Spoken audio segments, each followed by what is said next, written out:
Fala galera, e aí, beleza? Aqui quem fala é o Vinícius e hoje a gente vai fazer a questão 7 do segundo dia da FAMERP de 2021. Então, bora lá. Ela começa assim: as figuras as figuras ilustram células pertencentes a três indivíduos, uma criança e seus genitores. Em cada célula está representado um par de cromossomos sexuais com os pares de alelos e seus respectivos locos. A distância entre os locos é de 26 UR. E aí aqui a gente tem que UR é unidade recombinante. Nada mais é do que a distância entre os genes.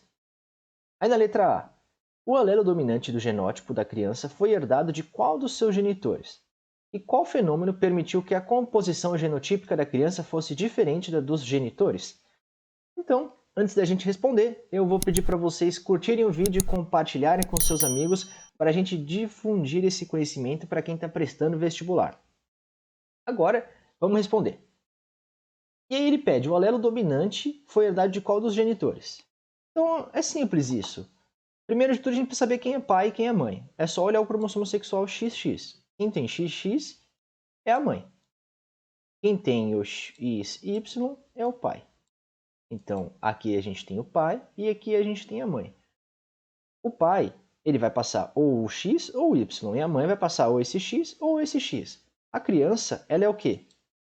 Ela é masculina. Então, significa que ela tem um Y. O Y, ele vem de quem? Do pai. Se ele vem do pai, o único modo dessa criança ter esse X é ele vindo da mãe. Então a gente respondeu a primeira parte. Veio da mãe. Agora, qual dos fenômenos permitiu que a composição genotípica da criança fosse diferente da dos genitores? O que ele quer dizer com isso? Ele quer dizer que nenhum dos genitores tem o gene Azinho junto com o gene Mzão. Por quê? O gameta parental da mãe, ele tem que ter essa característica aqui, ó, é Azão junto com o Mzão, ou o Azinho junto com o Mzinho. E a característica do pai, com certeza tem que ser Azão e Mzão, ou só o cromossomo Y. Então, e nenhum desses cromossomos condiz com esse aqui. E se a gente pensar nessa parte de diferenças genéticas, você poderia já pensar em crossing over, permutação genética, permutação ou recombinação gênica. Então existem esses métodos que na letra A você não precisaria saber como calcular linkage para responder. Tranquilo? Então a letra A eu colocaria assim. Da mãe, o processo conhecido como crossing over ou permutação que ocorre na prófase 1 da meiose. Agora na letra B, ele pede, com relação aos genes representados, qual a porcentagem esperada de ovócitos portadores apenas de alelos excessivos gerados pela mulher? Então, se são ovócitos, você já deveria saber que é gerado pela mulher. E aí é para explicar por que a localização dos genes representados na célula da mulher não está relacionado à segunda lei de Mendel. Então, como eu faria? Eu desenharia os gametas da mulher. Então, aqui o que a gente tem são os gametas que a gente chama de parentais. Esses gametas aqui, eles são simplesmente a divisão meiótica, uma das divisões meióticas da mulher. Quando você tem linkage, você tem que esse pedaço de cromossomo vai formar essa célula. Quando você tem meiose no geral, uma célula germinativa vai formar 4 células. Se os genes estão ligados, ela vai formar 2 células iguais e 2 células diferentes. No caso, a gente vai ter 2 dessas células aqui, 2 dessas células aqui no final da meiose 2. Porém, o que a gente tem aqui é que acontece crossing over. E aí, o que seria o crossing over? Seria a mudança entre esses pedaços aqui de cromossomo. Então, esse pedaço aqui, ele migra para esse outro lado aqui. Ou, no caso aqui, o pedaço que tem aqui do cromossomo migraria para o outro. Os pedaços homólogos. Então, o crossing over ocorre entre os cromossomos homólogos. E aí ele ficaria desta forma aqui, que é a troca do Mzão com o Mzinho. Ou poderia ser o contrário também, tá? A troca do Azão com o Azinho. Isso não faz muita diferença.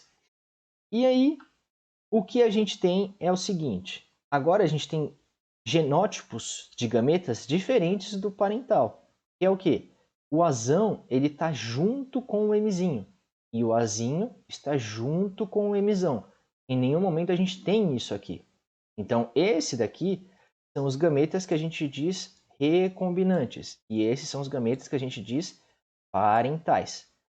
E agora, como que eu vou saber a porcentagem? É nesse momento que a gente utiliza esse númerozinho aqui. Isso aqui significa que de 100% dos gametas, 26% realizaram recombinação ou crossing over. 26% são recombinantes. Dessa forma, a gente vai ter um total de 10 menos 6, 4. Aqui fica 9. 9 menos 2, 7. 74% são gametas parentais. Significa que eles são exatamente o que a gente previu aqui, ó. 74% são desse tipo aqui, ou desse tipo aqui e desse tipo aqui. Só que desses 74% é o total da soma desses dois. E eles têm a mesma porcentagem, a mesma chance de acontecer. Então serão 37% para cada um. Então, no caso aqui, eu tenho 37% desses gametas e 37% desses gametas. E como a gente tem que 26% são os recombinantes, eu sei que eu tenho 13% desse e 13% desse, porque eu dividi por 2 o 26. E aí eu chego nessa porcentagem de gametas. E é importante eu colocar que ele quer o quê? Os genes ovócitos portadores de alelos, apenas de alelos recessivos. E a única porcentagem que a gente tem aqui de alelos recessivos será essa daqui de 36%. Então, dessa forma, será de 36% os ovócitos com alelos recessivos.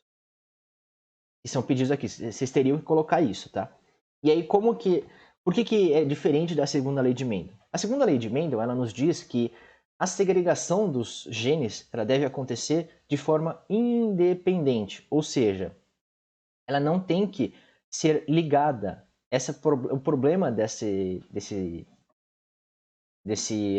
fato aqui é que o gene A está ligado com o gene Mzão. Então eles não têm as proporções certinhas de 25, 25, 25, como seria numa segunda lei de Mendel normal, em que os genes se segregam independentemente. Então é por causa disso. E eles, como que eu escreveria isso? Assim, como demonstrado acima, a localização dos genes não está relacionada com a segunda lei de Mendel, pois eles não se segregam independentemente, estão ligados. E eu responderia assim.